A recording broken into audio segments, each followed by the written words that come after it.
السلام علیکم ناظرین آپ کیسے ہیں؟ امید کرتے ہیں کہ آپ سب ٹھیک ہوں گے۔ تو ایک نئی طارق مسعود صاحب کی ویڈیو لے کر آئے ہیں جس میں وہ بتا رہے ہیں کہ کچھ لوگ آج کل کہہ رہے ہیں کہ جسمانی خواہش کسی غلط طریقے سے بھی پوری کی جا سکتی ہے۔ تو یہ لوگ کچھ لوگ افواہیں اور دلیلیں دیتے ہیں، لیکن وہ اس چیز کو کس طرح ڈینائی کرتے ہیں اور وہ کہتے ہیں کہ صرف اسلامی طریقے سے ہی اپنی خواہشات پوری کی جا سکتی ہیں۔ ایک آدمی مسافر ہے، ایکچولی رشتہ ملنے کا بھی چانس نہیں ہے۔ ایک صاحب نے مجھے کہا کہ میں ہاتھ سے اپنی خواہش پوری کرتا ہوں، ایکچولی میں کیا کروں، میری شادی نہیں ہو رہی۔ مفتی صاحب یہ ٹوپی ڈرامے جو آج کل ڈاکٹروں نے بھی باز لگا دی ہے اس کام پہ لوگوں کو۔ میں نے کہا میرے بھائی، قرآن مجید میں اللہ کا حکم ہے الا علی ازواجہم، مرد اپنی خواہش بیوی کے علاوہ کسی اور راستے سے پوری نہیں کر سکتا۔ اچھا مسئلہ حیا کے خلاف ہے لیکن بتانا ضروری ہے، زوجہ سے کے ہاتھ کے ذریعے انسان ڈسچارج ہو سکتا ہے۔ حیا کے خلاف مسئلہ ہے لیکن یہ بہت پوچھتے ہیں لوگ، کچھ مسائل بولتے ہوئے مجھے خود ایک دماغ پہ بوجھ ہوتا ہے۔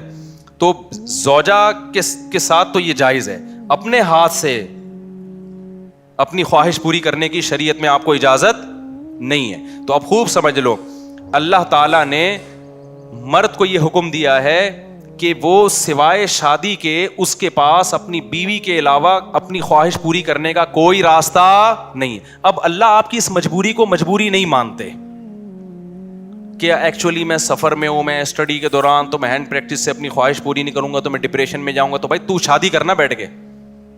اگر آپ یہ کہتے ہو کہ مجھے رشتہ نہیں مل رہا تو اپنا معیار گراؤ۔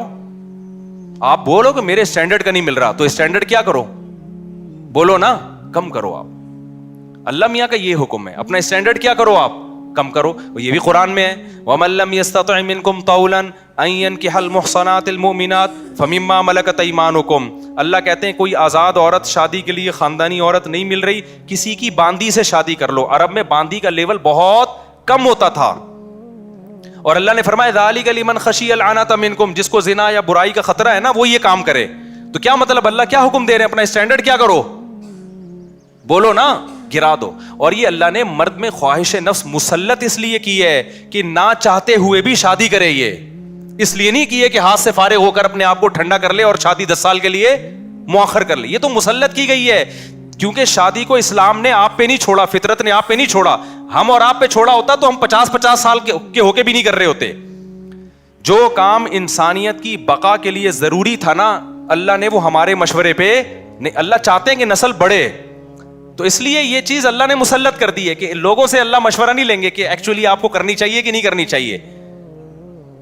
اللہ مسلط اتنی کر دیتے، آدمی کہتا ہے بھائی میرا دماغ پھٹ رہا ہے، میں برائی کی طرف جا رہا ہوں، میرے پاس کرنے کے علاوہ کوئی آپشن ہے نہیں، تو مسلط ہو جائے۔ کیوں؟ اس کا فائدہ کیا ہوگا؟ مجبور ہو کے آپ نکاح کرو گے، ایک دوسری عورت کو بھی آپ برائی سے بچا لو گے، اور دونوں کے ملاپ سے اولاد ہوگی جو اللہ چاہتے ہیں کہ نسل بڑھے۔